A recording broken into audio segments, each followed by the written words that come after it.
Halo semuanya, selamat datang di segmen analisa. Drama dari kasus Vina dan juga Eki sepertinya tidak ada ujungnya. Tapi tidak usah khawatir, drama-drama ini adalah bagian dari strategi yang dipakai dari kedua belah pihak. Pihak yang pertama adalah yang pro dengan putusan 8 tahun lalu. Pihak yang kedua adalah yang kontra dengan putusan 8 tahun lalu. Karena apapun yang terjadi di media massa ataupun juga sosial media perdebatannya, ini kan pasti akan dilihat dan juga menjadi bahan pertimbangan para hakim agung nanti yang akan memutuskan apakah pengajuan PK dari ke-8 orang yang divonis 8 tahun lalu ini diterima atau ditolak. Salah satu hal yang saat ini juga sepertinya mengkonfirmasi dari mereka yang kontra dengan putusan 8 tahun lalu adalah hasil temuan dari Komnas HAM, Komisi Nasional Hak Asasi Manusia. Ada beberapa poin yang menarik di sini yang sepertinya ini dalam tanda kutip ya, membantah ataupun juga menolak lah ya beberapa klaim dari pihaknya Ibtu Rudiana, terutama kuasa hukumnya. Karena kan selalu dikatakan bahwa Ibtu Rudiana dikatakan tidak pernah melakukan penangkapan yang sifatnya di luar prosedural, sifatnya dia hanya sekedar ngebantu mengamankan. Tetapi ternyata di samping video yang sudah viral di mana ada terlihat Ibtu Rudiana yang hampir mau memukul salah satu tersangka saat itu, Jaya, di ruang pemeriksaannya, itu interogasi, itu sekaligus menunjukkan bahwa Ibtu Rudiana juga ada dalam pemeriksaan dan interogasinya, padahal dia bukanlah penyidik ya, harusnya dia tidak boleh berada di sana. Ada 3 temuan yang sudah dibahas di banyak media terkait dengan hasil analisa dari Komnas HAM yang sudah dirilis pada minggu ketiga di September 2024 lalu. Poin yang pertama yang menarik adalah terkait dengan adanya dugaan temuannya penyiksaan dalam penangkapan, penyidikan, dan proses penahanan. Kalau untuk proses penangkapan ini yang dilakukan oleh anak buah Ibtu Rudiana, itu sudah ada yang diberikan sanksi etik karena ada salah satu anak buah Ibtu Rudiana yang berasal dari satuan narkoba ya, itu melakukan pemukulan kepada tersangka dan sudah dilakukan sidang etik dan sudah divonis katanya beberapa bulan sebelum sidang perdana di tahun 2017 lalu.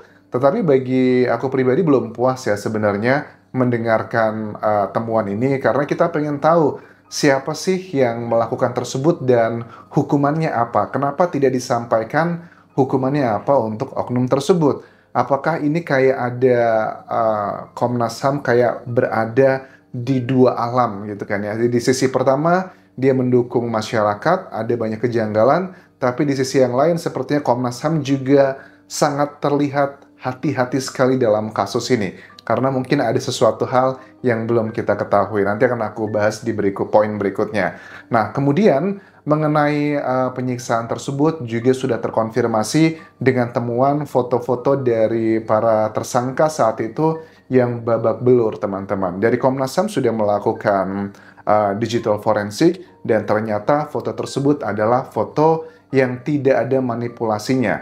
Ini bukan hal baru ya sebenarnya, cuman kan ya namanya juga lembaga negara gitu. Kalau mau memberikan sebuah rekomendasi harus dilakukan prosedural yang kesannya cukup lambat sekali tanpa adanya statement dari Komisioner Komnas HAM Uli Parulian Sihombing ini pun masyarakat juga sudah menduganya seperti itu. Ini adalah salah satu hal lagi yang awalnya dugaan menjadi kenyataan. Poin yang berikutnya dikatakan adalah mengenai pelanggaran prosedur.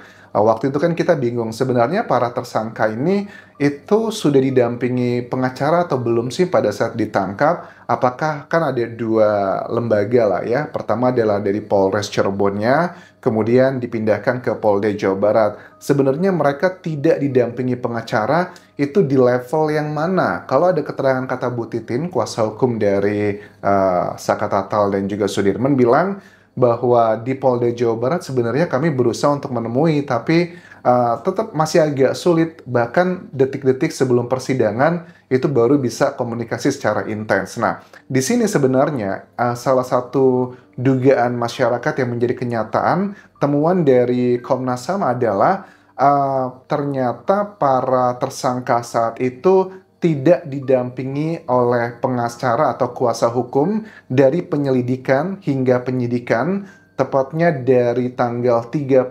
Agustus sampai Oktober 2016, karena 31 Agustus adalah penangkapan mereka. Dan ada penyidik di Cirebon Kota yang sudah kena sanksi.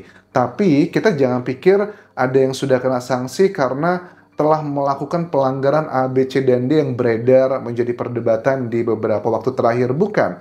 Ternyata yang mendapatkan sanksi ini adalah ada seorang petugas tahanan yang melakukan pemukulan terhadap tersangka. Dugaannya ke arah situ. Dan kemudian kalau kita ingat keterangan dari Elsa Syarif ya, kuasa hukum dari Ibtu Rudiana, mengatakan sudah ada yang kena kode etik sebenarnya sejumlah oknum penyidik itu karena ada salah satu hal yang dikatakan mereka membiarkan lalai karena antara sesama napi melakukan tindak kekerasan. Ternyata bukan cuma itu doang, si penjaga sipirnya itu juga dugaannya melakukan hal yang senada. Tapi aku yakin sih, kalau secara logika ya, penjaga sipir aja memperlakukan tahanan seperti itu, apa kabar pada saat mereka berada di dalam ruang interogasi yang tidak dilihat oleh banyak orang. Dan keterangan-keterangan bahwa katanya mereka disetrum, kemudian dihajar, kemudian diberikan peluru karet, kemudian dibegitukan A sampai Z,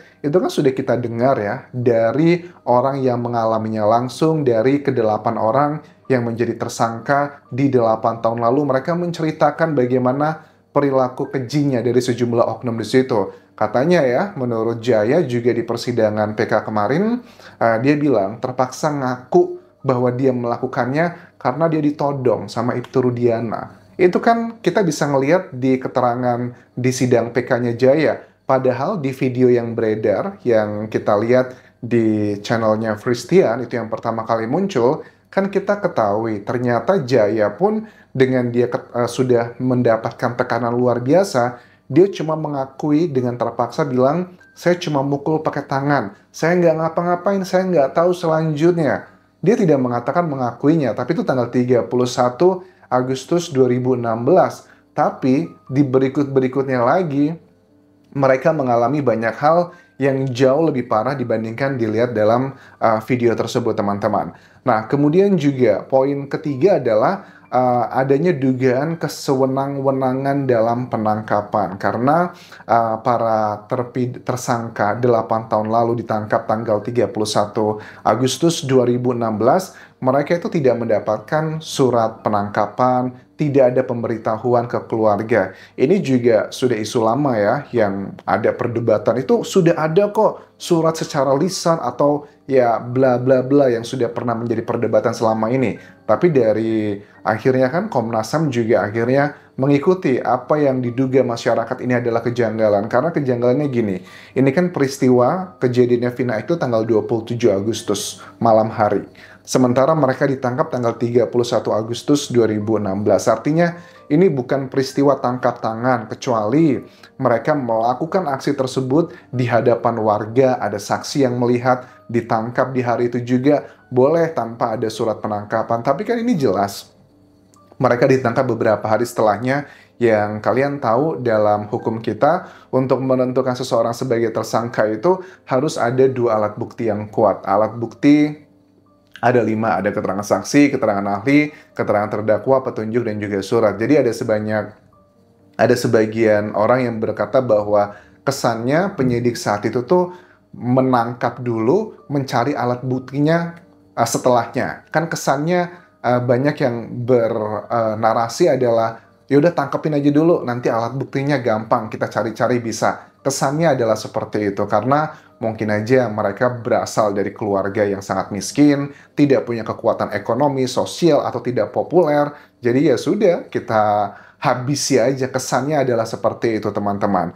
Nah, makanya rekomendasi dari Komnas HAM ke Kapolri adalah meminta untuk evaluasi jajaran Polda Jawa Barat dan juga Polres Cirebon. Oke, itu yang pertama. Yang kedua adalah dipenuhi hak-hak para terpidana agar terbebas dari tindakan kekerasan dalam bentuk apapun, dan juga keluarga bisa menjenguk mereka secara bebas sesuai dengan aturan yang berlaku. Yang terakhir adalah ini yang unik menurut aku, perlindungan dan pemenuhan hak ke keluarga Vina dan Eki dan sejumlah saksi. Poin ini, rekomendasi ini yang menurut aku bahwa Komnas HAM ini kayaknya bermain aman gitu ya. Mereka terlihatnya ya suka tidak suka dalam dunia hukum mereka adalah korban kan ya. Walaupun keyakinan dari kuasa hukum para terpidana, Jutek Bongso, Titin Prialianti, mereka yakin ini adalah laka lantas. Jutek Bongso pun juga mempertanyakan terkait dengan laporannya ke Mabes Polri untuk beberapa saksi. Pertama adalah Rudiana, Pasren, Kavi, dan AM. Karena sampai saat ini mereka masih menunggu terkait dengan tindakan apa yang harus dilakukan oleh Barreskrim. Karena apa yang mereka narasikan dan laporkan tersebut itu semuanya sudah dibuktikan dalam persidangan di peninjauan kembali yang lalu, di sidang PK yang lalu teman-teman. Apakah ini sebuah indikasi bahwa kita udah bisa ngelihat indikasinya bahwa para hakim nanti sepertinya akan membebaskan para terpidana, tetapi kasus ini sepertinya juga bukan cuma ngebebasin para terpidana, tapi juga dugaannya membebaskan orang-orang yang diduga melakukan banyak pelanggaran dan kesewenang-wenangan kepada para tersangka 8 tahun lalu. Apakah ini mau dibawa ke arah sana biar semuanya happy? I don't know. Cepat atau lambat kita akan segera mengetahui pada saat hasil putusan sidang PK dari ke-8 orang yang divonis 8 tahun lalu ini. Terima kasih sudah menonton, kita akan terus kawal hingga tuntas sampai kita tahu apa yang sebenarnya terjadi dalam kasus Vina dan juga Eki ini. Apakah laka lantas ataukah memang seperti yang sudah sesuai keputusan hukum yang ingkrah 8 tahun lalu. Sampai jumpa teman-teman. Bye.